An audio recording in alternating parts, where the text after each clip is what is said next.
Hi everyone, हम लोग analogue to digital conversion की बात कर रहे थे और एनालॉग टू डिजिटल कन्वर्जन की बात करते हुए हमने ये देखा था कि एक एनालॉग सिग्नल को कैसे डिजिटल सिग्नल में कन्वर्ट किया जाता है।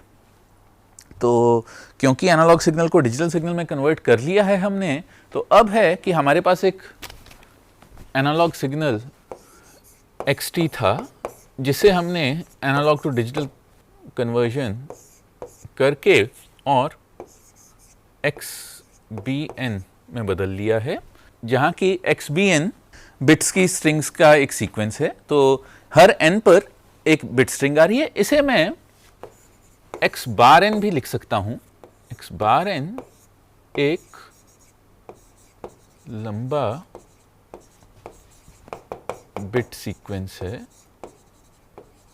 x बार m लिख सकता हूँ या x बार n लिख सकता हूँ मैं, क्योंकि xt है तो थोड़ा सा नोटेशन को मिसयूज करके x बार n एक लंबा बिट सीक्वेंस है जो कि सिंपल 0 1 0 1 का एक सीक्वेंस है। तो मेरे पास एक कंटिन्यूस टाइम सिग्नल था जिसे मैंने एक डिस्क्रीट टाइम सिग्नल में बदला, उसके बाद उसे एक डिस्क्रीट एम्पलीट्यूड सिग्नल में बदला और उसके बाद उसे एक बिट स्ट्रिंग में बदल दिया। अब ये बिट स्ट्रिंग ये केवल 0 1 का सीक्वेंस है। ये बिट स्ट्रिंग केवल 0s और 1s का एक सीक्वेंस है जिसे मुझे एक जगह से दूसरी जगह भेजना है। तो अब सवाल यह है कि मैं एक बिट स्ट्रिंग को एक जगह से दूसरी जगह कैसे भेज सकता हूं। वो कम्युनिकेशन है। हमने एनालॉग टू डिजिटल कन्वर्जन कर ली है, पर हमारा जो हम चाहते हैं वो एनालॉग टू डिजिटल कन्वर्जन पर रुकना नहीं चाहते हैं, हम उसे कम्युनिकेट करना चाहते हैं। तो मेरे पास एक बिट स्ट्रिंग आ गई है। अब सवाल यह है कि मैं उसे एक जगह से दूसरी जगह कैसे भेजूं।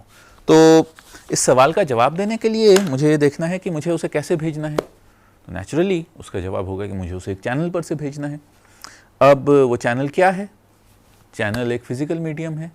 वो एक वायर लाइन भी हो सकती है, वो वायरलेस चैनल भी हो सकता है। तो मेरे पास एक बिट स्ट्रिंग है जिसे मैं एक चैनल पर से भेजना चाहता हूँ।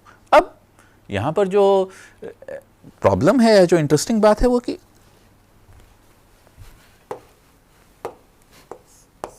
जिस चैनल पर मैं ये बिट स्ट्रिंग भेजना चाहता हूं वो एक एनालॉग, जिस चैनल पर मैं ये बिट स्ट्रिंग भेजना चाहता हूं वो एक एनालॉग चैनल है। क्योंकि वो एक एनालॉग चैनल है तो इसलिए अब हमें, और एनालॉग चैनल पर जो एक इलेक्ट्रिकल चैनल होगा उस पर 0 और 1 एब्स्ट्रैक्ट आइडियाज़ नहीं जा सकते। 0s और 1s नंबर्स हैं।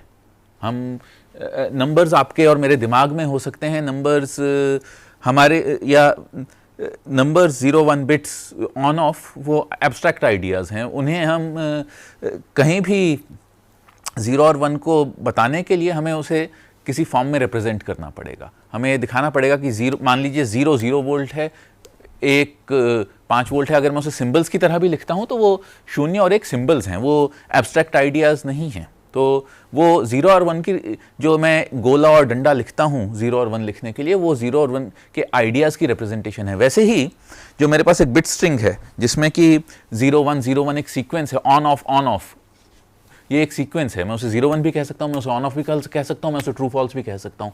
जो ट्रू फॉल्स 0 1 और ये जो बाइनरी आइडियाज़ हैं, इन्हें मुझे एक जगह से दूसरी जगह भेजना है, उन्हें एक फिजिकल चैनल पर भेजना होगा।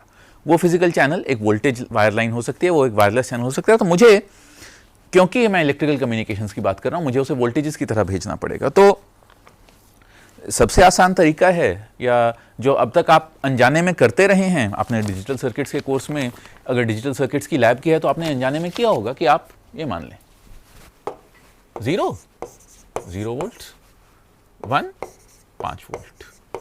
अगर आपने 0 को रिप्रेजेंट करना है 0 वोल्ट का सिग्नल दे दें, 1 भेजना है तो 5 वोल्ट का सिग्नल दे दें, लाइट जल जाएगी। तो हम लोग ये करते हैं। तो अगर मेरे पास एक बिट स्ट्रिंग है 0 1 1 1 0 1 1 0 1 1 1 0, मान लीजिए ये मेरे पास एक बिट स्ट्रिंग है। तो इसका रिप्रेजेंटेशन कुछ t 2t 3t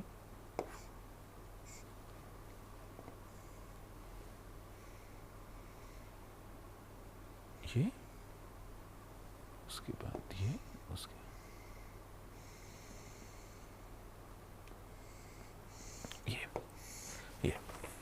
ये 5 वोल्ट, ये टाइम। मैं उसे कुछ समय तक ऑन रखूंगा, जहाँ पर मैं ऑन रखने का टाइम फिक्स कर सकता हूँ। मैं उसे एक ऐसे पल्स सीक्वेंस की तरह भेज सकता हूँ। मान लीजिए मैंने इसका पल्स सीक्वेंस का टाइम रख दिया TS या TP। ये पल्स विड्थ है कि मुझे उसे TP का टाइम 2TP, TP 2TP ऐसे ये आगे बढ़ता जाएगा। तो ये बिट सीक्वेंस ऐसे पल्सेस की तरह भेजा जा सकता है। अब मैं, पर ज़रूरी नहीं है कि मैं यही कॉम्बिनेशन रखूं। मान लीजिए मैं चाहता हूं कि 0 -5 वोल्ट और 1 5 वोल्ट ये हो, तो उसी सीक्वेंस को मैं -5 वोल्ट 5 वोल्ट 5 वोल्ट -5 वोल्ट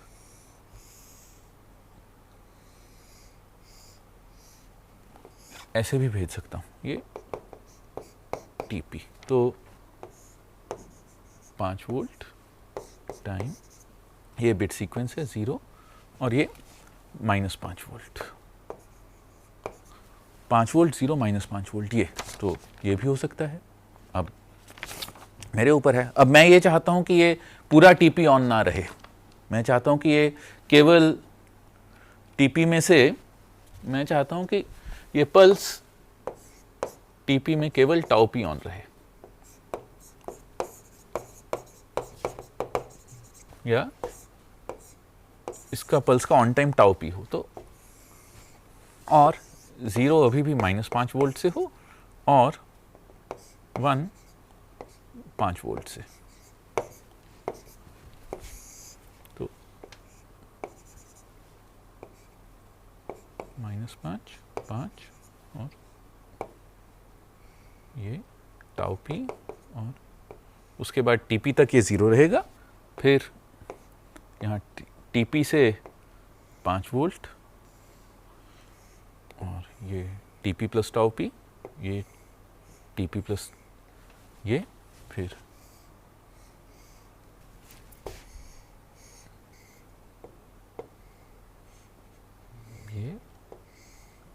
ये ऐसे और फिर ऐसे।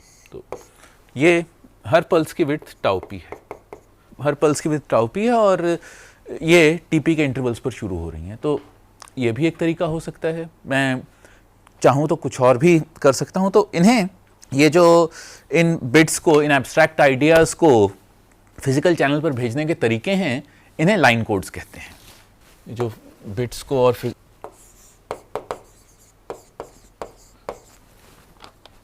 इन्हें लाइन कोड्स कहते हैं। हर लाइन कोड अपने साथ कुछ फ़ायदे और नुकसान लेकर आता है। जैसे कि ये जो लाइन कोड है, इसे कहते हैं यूनिपोलर नॉन रिटर्न टू 0। इसे कहते हैं यूनिपोलर नॉन रिटर्न टू 0। इसे कहते हैं बाईपोलर, क्योंकि इसके 2 पोल्स हैं NRZ। इसे कहते हैं बाईपोलर NRZ, क्योंकि ये पूरी पल्स विड्थ खींच रही है। तो ऐसे ही ये जो कोड है, जो कि केवल टाउ P तक नॉन ज़ीरो रहेगा, उसके बाद 0 हो जाएगा, इसे कहेंगे बाईपोलर रिटर्न टू 0 और इसका ड्यूटी साइकिल कहलाएगा tau P divided by TP। Tau P divided by TP इसका ड्यूटी साइकिल होता है। ऐसे ही आप यूनिपोलर रिटर्न टू 0 कर सकते हैं, जहाँ पर कि आप पल्स को केवल टाउ P तक ऑन रखेंगे और इसका 0 वोल्ट से रिप्रेजेंट किया जा सकेगा। तो आप ऐसे ही 0s 1 के सीक्वेंस को किन्हीं भी वोल्टेजेस से रिप्रेजेंट कर सकते हैं। इन वोल्टेजेस के सीक्वेंस के आप उन वेव फॉर्म्स को लाइन कोड्स बोलते हैं, उस वोल्टेज के, कि हम इस वोल्टेज सीक्वेंस को या 1 और 0 को रिप्रेजेंट करने के तरीके को आपको उस वोल्टेज का लाइन कोड बोला जाएगा। आप जो चाहे वैसा लाइन कोड ले सकते हैं। लाइन कोड्स के बारे में हम ज़्यादा डिस्कशन इस कोर्स के दूसरे पार्ट में डिजिटल कम्युनिकेशन में, जब हम बैंड पास और बैंड लिमिटेड चैनल्स की बात करेंगे वहाँ करेंगे। तो अभी पर यहाँ पर लाइन कोड्स की इंट्रोडक्शन ज़रूरी थी, तो मैंने यहाँ पर लाइन कोड्स की इंट्रोडक्शन दे दी। और ये जो एनकोडेड सिग्नल को वोल्टेजेस में बदलकर जो चैनल पर भेजा जाता है उसे कहते हैं पल्स कोड मॉड्यूलेशन, उसे कहते हैं pulse code modulation. Encoded signal को वोल्टेजेस में बदलकर चैनल पर भेजने को पल्स कोड मॉड्यूलेशन कहा जाता है। तो ये पल्स कोड मॉड्यूलेशन हो गया। अब इसके साथ ही ये लेक्चर पूरा होता है। अगले लेक्चर में हम बात करेंगे कंपाउंडिंग की। Thank you.